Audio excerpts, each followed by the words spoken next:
Welcome to the Groove and Grit Show. I am your host, John, and we've got also Elias. What's up? Elias, aka Elias. What's up, man? How you been? Good, man.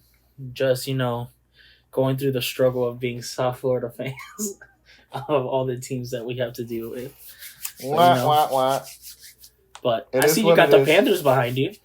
Yeah, I figured I'd do one more episode. Well, really, this is only the second episode. Technically, it's the third, but the second episode, we had a bit of a tech snafu, and we weren't able to actually record it. So, oh well.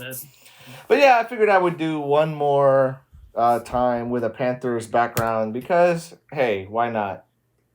They had a pretty tough challenge in trying to beat the Tampa Bay Lightning, and really, dude, ain't nobody was going to beat Vasilevsky. Nobody was going to beat Vasilevsky. And I'll be honest, I don't think anybody's going to beat Tampa. At least we can say if Tampa wins it again, we can say that we lost against the Stanley Cup champions. That's what we can say. My feeling is, I think when they actually win it, it'll make us feel better. Yeah, it would. Because, getting 4-0. You saw Capitals start trolling us on their Twitter page, too. Oh, yeah. Well, we also were 1 inch away from getting down 3-1 against the Capitals, so. It was legit, couple inches. Legit. Yeah. But the bottom line is the season has come to an end for the Florida Panthers, and we are now entering into an interesting offseason where, I'll be honest, I am not sure what kind of salary cap magic that Bill Zito is going to have to do, but man, it's going to be tough. It's going to be tough because, the way I see it, I don't see how we are going to be able to re-sign the majority of this team. By team, I mean guys like Maxime Mammon, who had a bit of a breakout year, Mason Marchment, who was often injured, but he had a pretty good year as well. The other aspect of it is Claude Giroux. Giroux came on as a mid-season trade acquisition, which usually teams that are trying to win the cup will do those kinds of aggressive. And man, we lost a pretty good player in Owen Tippett. And I wonder if the series looks different with Owen Tippett. Because if you remember last year, Owen Tippett was playing the first line. Yeah. And Owen Tippett he's got some size to him, he's got some grit to him. A little bit of groove too. So, by the way, groove and grit. Let's talk about that a little bit because I'm sure some of our listeners and those who are watching us are like, "Wait, why'd you guys change the name?" So, we are both musicians, and I think, Elias, you bring the groovy side of things to our dynamic, and I'm more of that gritty. I've never been the grooviest. I can't dance to save my life. You looking at another one that can't either. Yeah, but this is the thing, though. The difference is I'm not afraid to embarrass myself dancing. There it is. There's the groove. The problem is, I'm too systematic to have fun. In that regard, to me, dancing is one of those things where, it's not that I don't enjoy or that I wouldn't enjoy, but the reality is I don't. And here's the thing, I'm too musical to worry about it in that regard. So it's the way I see it is I'm gritty though. I'm the type of guy that puts in work and will do things that, That's the beauty of our new name, our show. Yeah. And the reality is too, bro, groove and grit can apply to sports, it can apply to music, it can apply to pretty much anything in life. It represents who we are, you see. And we also did not want to be tied down just to talk about the teams that we like. We wanted to talk about a little bit of everything. Exactly. In regards to sports. So, hey, this is why we're here. I appreciate you followers that we have right now. You guys are the new... Well, you guys are the day oneers. Yes, sir. Let's see. So, appreciate you guys. Appreciate you guys watching. So, just make sure to like, subscribe, hit that button below, and there you go. You'll keep getting more content from us. I promise you that. Oh yeah, we ain't going anywhere. So Elias, today we got an elimination game for the Miami Heat. Mm-hmm. Why don't we talk a little bit about what does it look like? What does it seem? What are your feelings towards this perspective of getting out of the Eastern Conference Final and making the finals, which now we know that the Golden State Warriors are indeed going to be that team. I was hoping for Dallas to pull one more off, but it's tough. It's tough. I mean, it's hard to play. It's hard. Golden State Warriors. Exactly. Exactly. So I'll tell you this. I feel like this series against Boston, we're getting out-coached. Because Spo is having a tough way. I understand the whole stipulations where everyone's like, oh, your star player, you can't bench him, you can't set him down. But if your star player is going 4 for 12, 4 for 15, like, yeah, it's time to do a little bit of change. I also understand that Hero hasn't been playing the best. He's injured, but we always talk about that grit, next man up. And if you're Spo, you have, so for example, Jimmy has been playing awesome this series, except for the last 2 games. The last 2 games he has not been good. But he has a tendency to do that once he comes back from a knee injury. That's always been his thing. But when you have the Boston Celtics, who are big, they're a big team, especially when they're running 2 centers on the court with Al Horford and Robert Williams. As much as you mentioned Robert Williams last time. Robert Williams is ridiculous. So yeah, man, the Celtics are. It's interesting. I gotta say, it's almost ironic, the parallels between the Miami Heat versus the Celtics series and the Florida Panthers versus the Tampa Bay Lightning series, because in both situations, one could say that the other team seems to be grittier than our team. Yeah. And also the other team seems to be bigger than our team. Well, I think Miami Heat, I know for a fact they don't have a problem getting up in your face. That's a fact. Oh, absolutely. They don't have a problem doing that. I think the problem is just getting out coached. You're running 2 centers. Celtics is running 2 centers in Al Horford and Robert Williams. Robert Williams is a dog in the paint. And Al Horford is a stretch big who could pull up on the outside and shoot. And again, every now and then he can shoot a 3. Exactly. So you have Bam and PJ Tucker as your big men. I love PJ Tucker, but he's gonna get out rebound up in the paint. And now you have guys like Jason Tatum who can shoot, Marcus Smart, and Jaylen Brown. So now you need perimeter defense. And now when you're getting switched, Jason Tatum against Duncan Robinson, as much as I love Duncan, he's gonna get beat every single time. Yeah. There's a reason why Strus replaced Duncan, because of his defense. But Strus, I think he went 0 for 15 in 3-point shots. He's in a terrible slump. Terrible. He was driving in the paint, trying to get. He got 4 points, I think, in the first half and free throws. But I think you bring a guy like Dedmon in. As I love Yurtseven for us, he has an incredible touch in the paint. That'll help us a lot. That would be interesting, but they don't play him. It does not seem like that they're going to change anything really from the last time. I mean, I feel like if push comes to shove, if we get to halftime and like the Heat are down, the thing is too, like, mind you, last game the Heat were up 5 points at half. Mm-hmm. So, I mean, they're holding on. I think what it is that it gets to the point where now your depth is being challenged towards the end of it. And it's hard to keep up when you're down like 2 of your best players. And then your third best player is like on a half a leg or whatever, like not 100%. Yeah. So, I mean, it's tough, and I totally get it. Like, it's time. I think it's time. If you're known as a deep team, and you're only playing 8 guys. Yeah, you gotta I understand the play. Like, I understand the playoffs. I understand the play. You don't play your whole team. I get it. But if you're known as a deep team, because the bench can bring you firepower when your starters aren't, you gotta use that bench. Yeah. You gotta use them. Like, we go probably second string, and that's about it. Like, but then you still guys you got Victor Oladipo, you're at 7, but Victor Oladipo has been playing great. in regards to defense, but man, our bigs, we need to be using them more. But we'll see. We'll see what happens tonight. I really think that if we get to the point where if we can somehow pull off this game, well, we're gonna have to. If we're gonna have a chance of winning, we're gonna have to.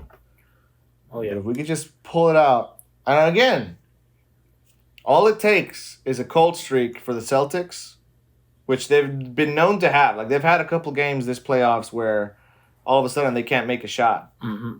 Problem is the Heat have had that too. Yeah, and it's so as long it was as bad. It was bad last game. Like I don't know how many times I saw it. Kyle Lowry and Jimmy Butler airballed a 3, or just oh my god! I was like, are we watching professional basketball right now? Yeah, like, man. I saw a meme somewhere where there was this like regular season game. I forgot who it was. I know it was the Wizards. I think against like the Orlando Magic or something like that. And like there was like a 2.5 minute span where those guys couldn't make a single shot. Like it just kept going back and forth. Except on Miami Heat's end, they're the ones that couldn't make a single shot. So. Yeah. Well, one thing we know for sure is Bam needs to be aggressive. That's yeah. He looks soft compared to everybody else. Like listen, it's crazy. That's what they're saying about Barkov with the Panthers and Huberdeau. No, they're not aggressive. They ain't got no grit. We're still waiting. We're still waiting to see if they even arrive. It was a sad day though. On Twitter, I was like, which there was supposed to be a game. What was I saying? There was supposed to be a game 5. Yeah, game 5, and they tore up the ice. They were tearing up the ice. Yeah, I was like, all right, yep, next season it is. But in the plus side, I'll tell you this: well, if we can pull this game off some way somehow, it'll be a really good series. Oh yeah, I'd say it's a really good series already, but getting to game 7. Yeah, I mean that would essentially, to me, and at least in my mind, I think the series is going to be for sure decided tonight. Because obviously we know if the Miami Heat lose, that's it. Celtics are going to go on. They're going to play for the finals. Draymond Green predicted that they're going to go against the Boston Celtics. So really? He went on the show with on TNT with Shaq, Charles, all of them, and he was like, "Oh yeah, we're going against the Boston Celtics." I was like, very confident. I will tell you this though: the team that comes out of the East is winning the chip. Oh yeah, I don't see the goal. I mean, you can never count them out. Here's the thing: like you can never count out Steph Curry and Klay Thompson. You just can't. But I mean, in comparison, the West has been weak all year long. I mean, for your conference finals to be the Mavericks against the Warriors, you're basically saying 4. You're 3 and 4. Not even your 1 and 2. It was your 3. No, I don't know what happened to the Suns. The Suns just forgot how to play ball. I mean, that there's no other way to put it. Yeah, it just feels weird. It's like the first time I feel like in a long time that we haven't seen LeBron James in the playoffs. It just doesn't feel the same. As much as I don't like, here's the deal: when he was with the Heat, all power to him. I loved it. But ever since he left, I've been like, I can go with the playoffs without LeBron James, and I feel like it might even be affecting viewership. I mean, might be no. I think it probably is really affecting viewership. The fact that he's no longer that he's not playing these playoffs. But yeah, I just think that again. Going back to it, if we come out with this win, I really think we can come out with a series. But that if it does go to a Game 7, bro, that Game 7 is going to be bonkers. Yeah, at home, too. Yeah, I bet those tickets are going to be through the roof. Bro, it's probably like $1,200 to sit in the boonies. Man. But on to our next. Yes, sir. We had an interesting thing of our Inter Miami boys. They made it all to the round of 16th in the U.S. Open Cup. We were expecting against Orlando City. We're like, all right, that's it. We're not going to do anything else. Ended up going all the way to extra time, going up 1-0. Orlando City answering back, going to PKs. It showed that we have not done PKs. Like, first, Bryce Duke hits the most softest thing to the left post. The goalie just had to dive. Bro, you know why people succumb under the pressure of PKs. Do you know why? Why? Because they ain't got no grit. Yeah, that's like the biggest truth right there, man. Dude. It was, even a veteran like Yedlin skied a ball. But by the way, let's just talk about Mr. Campana. Oh my God. The grit this dude had to do una pananca. What is it? Panenka. Bro, yeah. As a first shot of the PKs, that thing hit post bottom. I was like, oh my God. Bro, that was a Zidane move right there. Dude, I will tell you this, though. Inter Miami, I know a lot of Inter Miami fans are very impatient, like every South Florida team. But I don't blame them. I don't blame them. We're looking better. We're not looking, oh my gosh, we're great. But we're competing. We're competing. You know what I mean? Like from a couple of years ago that we were like, what is this? So what you're saying is... There's hope, but not too much There's hope. Well, but not too much hope. I will say, though, there's just something about... What's the Orlando City keeper? He's the Peruvian guy for the Peruvian national team. Oh, my God. I know what you're talking about. Bro, that guy, El Pulpo que le dicen. Le dicen El Pulpo. That dude... Pedro Gallese, bro. Yeah. Pedro freaking Gallese. He's broken out of Venezuelan targets before. Listen, Pedro Gallese is one of those guys where he'll pull a game where it's like he pulls a Karius. For those who follow soccer, you know what I'm saying. He'll just flub on a simple play. But, man, there's times he gets hot. Ain't nobody getting a shot past him. That's a fact. Like, it's just his positioning, his reactions, everything is just really, really good. The one thing he struggles with is, like, balls in the air, like on a corner. That's, like, the one area that I feel like he... but you know what? Like, even on the Peruvian national soccer team, if you look at their games, you're almost seeing a dynamic where, like, Gallese is pretty much told, hey, if you don't think you can get it, like, don't go. Because, I mean, bro, los torres que tiene Peru... Like, they've got some towers in that center back core, bro. Yeah, they do. I mean, I remember there was one dude, Cristian Ramos was his name. The guy was like 6'4" or something like that. All those guys defend, bro. Peru, mind you, at the behest of the Colombian national team, because I think that game that they lost, that Colombia, and I'm not Colombian. Here's the thing, I'm not Hispanic, but I was raised Colombian, and so, that game that the Colombian national team lost to Peru, dude, the grit that the Peruvian national team has. Well, Peru still has a chance to get in. Oh, they're going to get in. I mean, they have a little playoff to do. New Zealand isn't going to hold them back from getting in, or whoever it is they're playing in Oceania, como dicen. Bro, talk about a tall defender. So, Inter Miami has this dude. His name is Alme Amabika, right? Yeah. The dude is 6'6". Like, yeah. Dude is 6'6", playing center back. Dang. I was like, but I will tell you this. I think Nick Marsman, which is our principal goalie, he needs to be careful because Drake Callender. Yeah, he can go. Drake Callender has been, wow. Yeah. Like, I'm looking at this dude and I'm like, dude. Like, listen, if we can get Marshman on like a restructured contract where he's our backup, great. He's not going to want to do that because, I mean, he's already set the precedent as being the main keeper. But also, I don't know if he counts against our international. I don't know if he has a U.S. passport. That's right. I think he might be Scottish. Yeah, but I don't think he's set as a designated player though, is he? I don't know. Birthplace Netherlands. Yeah, he is Netherlands. He's Dutch. Wait, Marshman is? Yeah, he's Dutch. Oh, look at that. But I think he actually... I'll find out. But if he does take one of our international slots, then again, look, we have to... I don't know if it's happening or not with the whole Messi thing, because his team is reporting declining the whole 35% stock build and all that on the team. And he's going to be playing for us 2023. Messi himself said he's going to play for Inter Miami. The thing is, we don't know. Then he did say he's going to play for Beckham.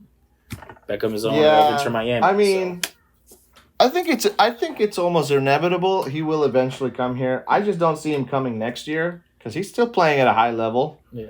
But then, again, I don't expect when Messi comes here, I don't expect him to be scoring 20, 30 goals. I don't expect that from him. I think he has that capability, even at he probably does, but I don't expect him to. You know what I mean? Yeah. I expect him to be the facilitator, be a false 9, maybe a number 10, because we have Higuain as a number 10 right now, bro. Oh.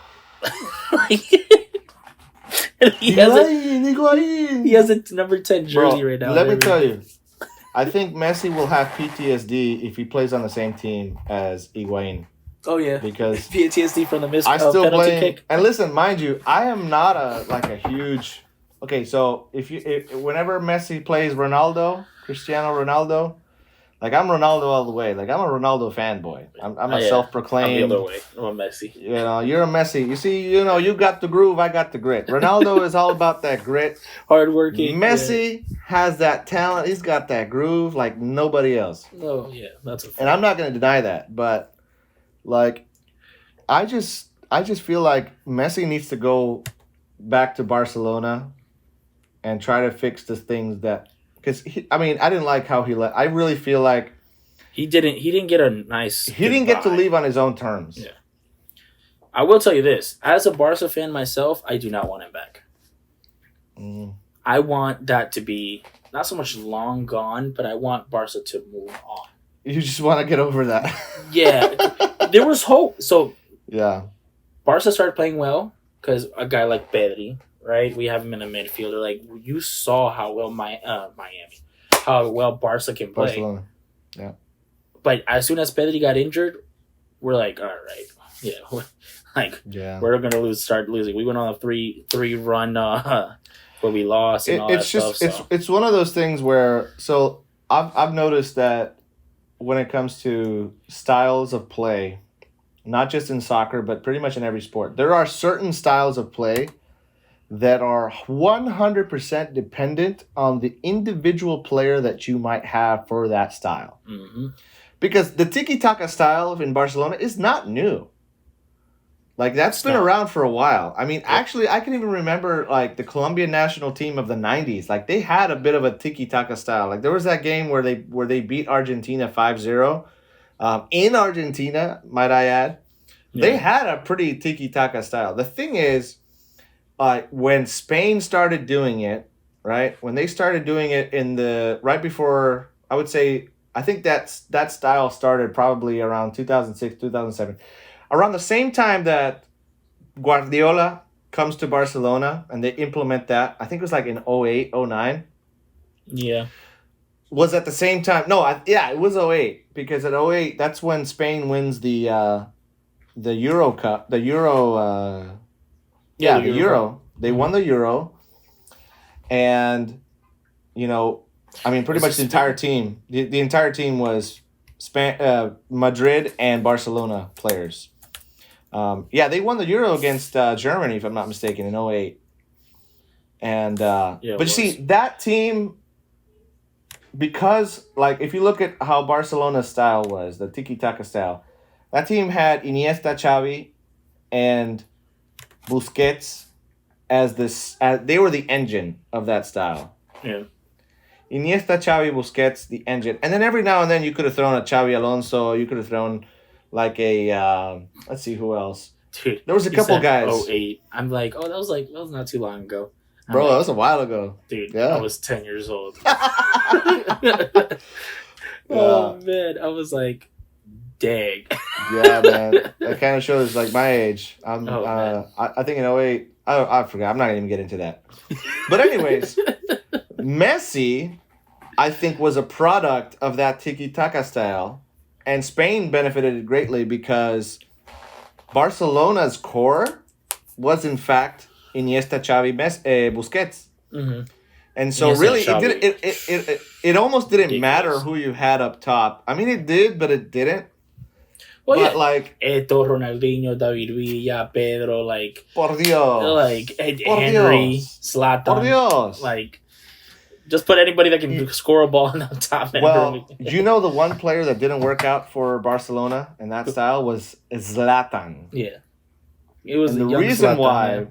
The reason why it didn't work with Zlatan is because Zlatan is too much of a personality, which is, I think, the same reason why Ronaldo would never work with that tiki-taka style. Yeah.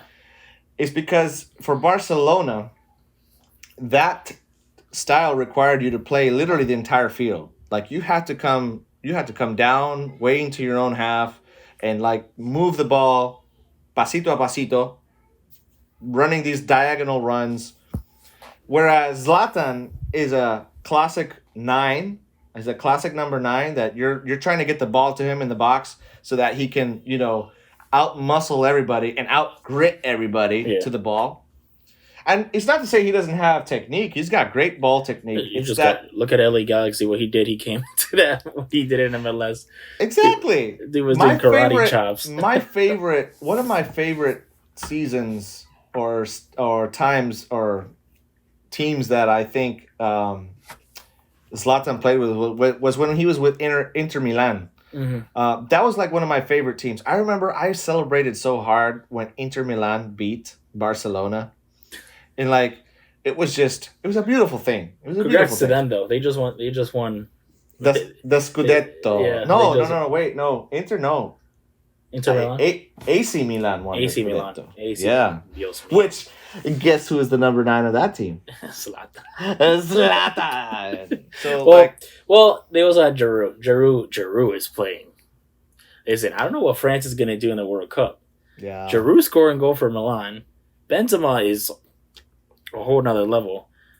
And then, I can't even say Griezmann. Griezmann is back of the burner. Yeah, that's long gone. Griezmann will be lucky to even get a starting spot come the next World Cup. I doubt he's going to get a starting spot. I think he's just going to be on the bench. He should be. He hasn't done much this past year. Nope.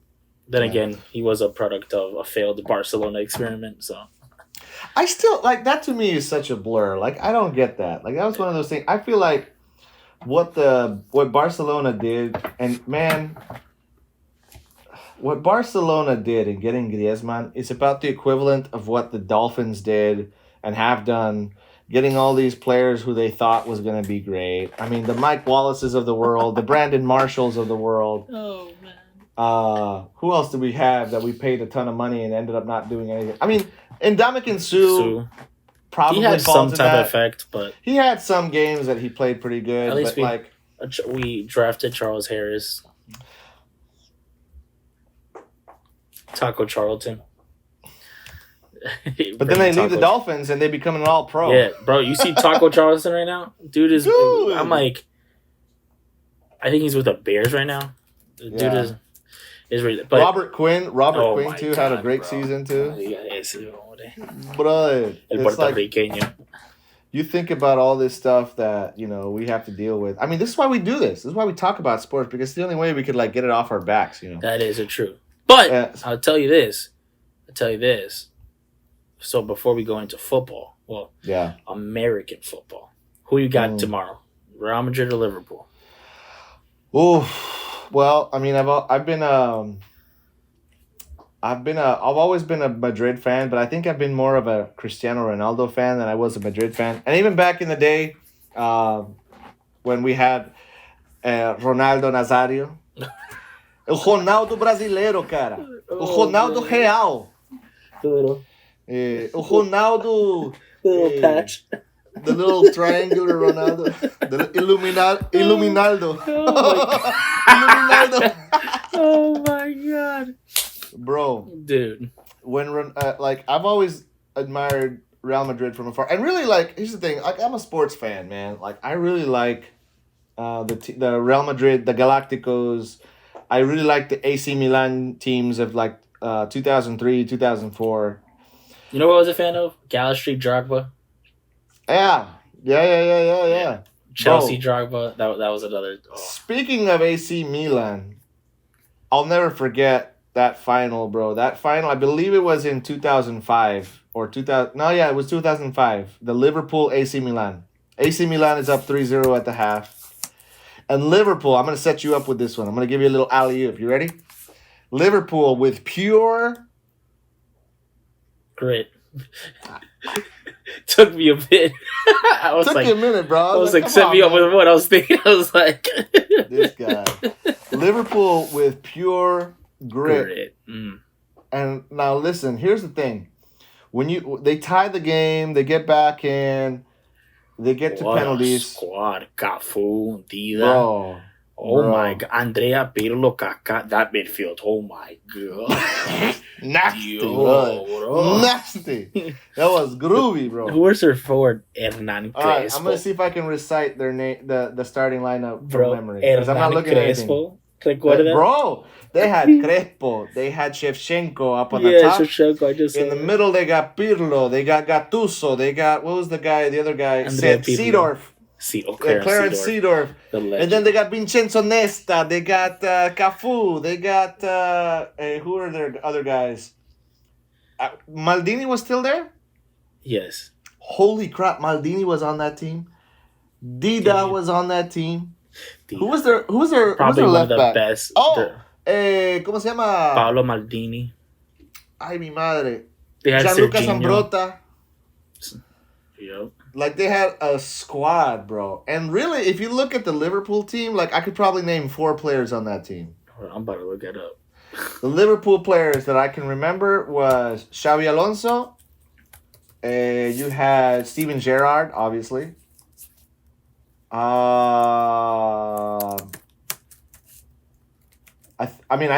Jamie Carragher was also there. And Jerzy Dudek, I don't think he wasn't even the starting keeper.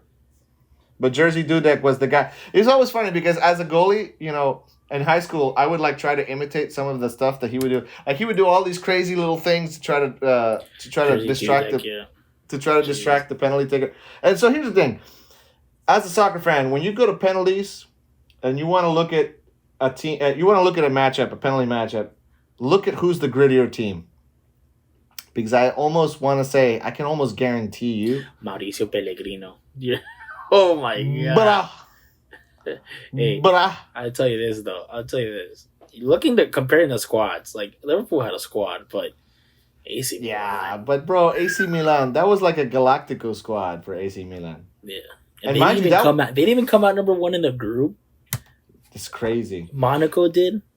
Yeah, no. I mean, here's the thing too, and I believe that Monaco. No, actually, that couldn't have been the one with Titi Henry, because Titi Henry, I think, was already by then with 2004, with Arsenal. Yeah, he was already with Arsenal by then. But yeah, man, I mean, the grittiness of that Liverpool team was crazy. But yeah, to answer your question, I gotta say, here's the thing: if it goes to extra time and penalties, I'm gonna say Liverpool. But I'm gonna say that if there's gonna be a winner in tiempo reglamentario, como se dice, I'm going to say it's going to be Real Madrid. I'd say Real Madrid could come out with a 2-1 or a 3-2. Oh my gosh, that Monaco team, though. Patrice Evra, Maicon, Jimmy Juan. They had Bro, you see, this is what I miss. I miss right? where Europe soccer had such a balance. Yes. Like, now it's always 2 top teams in every league, and that's it. France, the Farm League, we have 1 team. And I'll be honest with you. Part of my apathy towards don't get me wrong, I still follow it, but part of my apathy towards soccer has been the disparity in talent that there's been. I mean, to see that teams it's the same teams every year, really. I mean, if you can get a team that has a balance, or skilled players mixed with strength players and physical players, I mean, you could pretty much do whatever. But I think a perfect example of where we're at in soccer is how PSG has been on the top in the world stage for a while now. I mean, they've got everybody because they buy everybody. But they've been on top, but they haven't won crap. They haven't won. They have won. Wow, you won in your league. Congrats. Felicidades, bro. Wow. Felicidades. Bro. That's it. That is it. You can't win. You do this, bring all these transactions. Absolutely. To win a Champions League, you don't win. It's like the Panthers. They spend all this money and do all this thing, and they can't win it. They win the President's Cup, though, so whatever. So you said that you got what? Liverpool if they go at extra time? If they go to extra time, I want to say Liverpool, and if someone's going to win in regulation, I would say it's going to be Real Madrid. But it's going to be a good game either way. Oh, yeah. I'm probably not going to be able to watch it, or at least watch most of it, because I got to help my brother and sister-in-law move. It's fun. You see, this is where the groove musician comes out. Because you see, I wish I would watch it. I will be watching. I will record and watch it later. But at 3 p.m., I'm going to be doing a rehearsal tomorrow. So you see, this is where the groove and grit comes out. Really. Oh man. Anyway, so let's wrap this up. Let's talk a little Dolphins, and then we'll call it a show. So, as we said in the last pod, how it's been really interesting to see the media's fixation with Tua and his arm.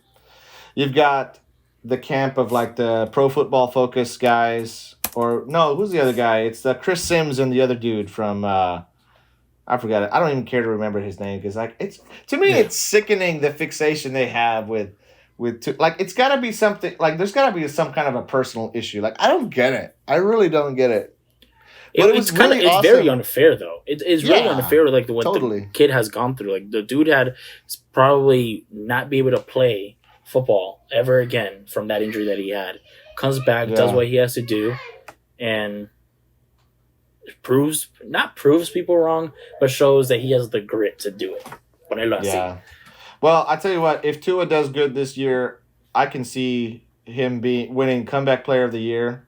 I mean, to me, he's gritty as all get out. And so the one thing I do like is how players like Tyreek Hill are really singing his praises. I mean, they're really like coming out, and I don't it doesn't feel like it's a forced thing, because I feel like to see Tyreek, especially, it's a big deal for me to see Tyreek showing up at OTAs and actually playing or practicing at OTAs. They're getting most of the squad. Most of the squad in OTAs, which is says huge. A lot about Mike McDaniel too. Yep. So it's gonna be interesting to see. I gotta wrap this up because my son's about to bust the door open here. But anyway, we're gonna talk at our next show. We're gonna talk much more with Dolphins, and actually in general. We're going to really focus on the Dolphins now, because right now we're about to enter that time with minicamp coming up. I'm going to probably even try to go to a minicamp session. We might try to go together, and maybe we can do the show over there. We'll put together, you know what I'm saying? Yeah, that's for sure. But it's going to be interesting to see this off-season program that they're doing now. And I'll be honest with you, I'm a little excited. I'm a little excited to see what I'm seeing. I'm not. You're not? Why? Because I'm a Dolphins fan. I'm a true Dolphins fan. If I get excited... Dolphins fans are never excited until, 2 games left in the season where they have to win, and they're in, and they lose both games. I'm not... You see, I'm excited. Listen, I'm hopeful. That's about it. That's it. I'm not going to get more into it. As Tyreek Hill said, the more I talk about it, the more weird it sounds talking about Tua. So... that's all I'm gonna say. But thank you guys for staying and listening. We appreciate you. Thank you for supporting such a small little show like us. But you guys are the ones that drive us every day to do this. So subscribe, shout us out, DM us any thoughts that you guys want to say. And if you put a comment down below and have questions, we'll answer it on the next show. Appreciate you guys. Yes, sir. We'll see you next time. Los vemos. Boom.